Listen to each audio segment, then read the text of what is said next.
एक बार की बात है, एक व्यक्ति को रोज रोज जुआ खेलने की आदत पड़ गई थी। ये आदत इतनी पड़ गई थी कि वह बिना जुआ खेले रह नहीं पाता था। उसकी इस आदत से सभी घर के लोग बहुत परेशान थे।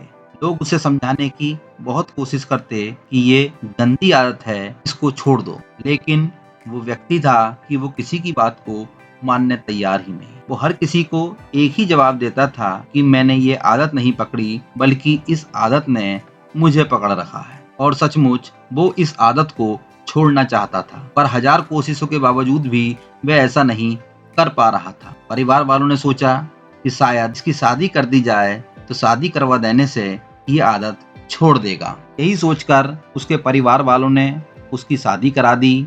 परंतु कुछ दिनों तक तो सब ठीक चलता रहा और फिर से वह जुआ खेलने जाने लगा। उसकी पत्नी भी अब काफी चिंतित रहने लगी और उसने निश्चय किया कि वे किसी न किसी तरह अपने पति की इस आदत को छुड़वा देगी और वे जब तक हिम्मत नहीं हारेगी, जब तक उसका पति इस आदत को छोड़ नहीं देगा। वे जानती थी कि वे किसी न किसी तरह अपने पति की इस आदत को छुड़वा कर ही दम लेगी। एक दिन पत्नी को किसी सिद्ध साधु महात्मा के बारे में पता चला और वे अपने पति को लेकर उनके आश्रम में पहुंची और आश्रम में जाकर साधु महाराज को सारी बात बताई। साधु ने कहा, बताओ पुत्री, तुम्हारी क्या समस्या है। पत्नी ने दुख पूर्वक सारी बातें साधु महाराज को बता दी। साधु महाराज उनकी बातें सुनकर समस्या की जड़ समझ चुके थे और समाधान देने के लिए उन्होंने पति पत्नी को अगले दिन आने के लिए कहा। जैसे ही अगला दिन हुआ,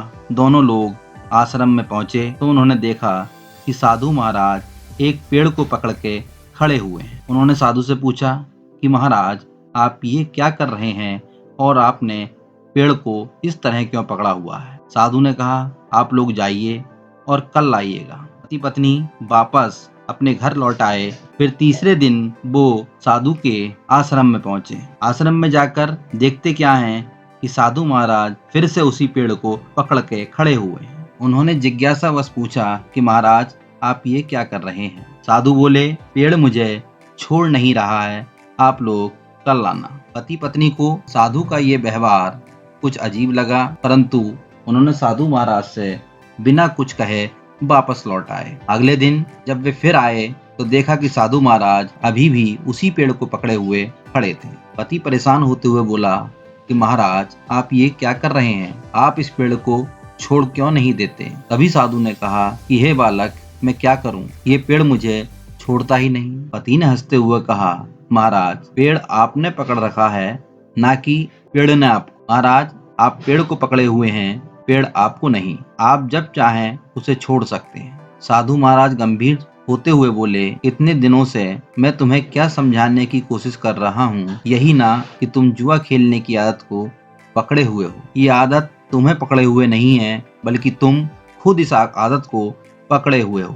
अब पति को अपनी गलती का एहसास हो चुका था। वे समझ गया था कि किसी भी आदत के लिए व्यक्ति खुद जिम्मेदार होता है, ना कि वह आदत, और वह अपनी इच्छा शक्ति के बल पर जब चाहे उसे छोड़ सकता है। ये कहानी हमें ये सीख देती है कि किसी भी गलत आदत के लिए हम स्वयं जिम्मेदार होते हैं, ना कि वे आदत। हम चाहें तो उस आदत को छोड़ सकते हैं, परंतु उस आदत के प्रभाव में हम ऐसे घिर जाते हैं कि हम उस आदत को छोड़ना ही नहीं चाहते।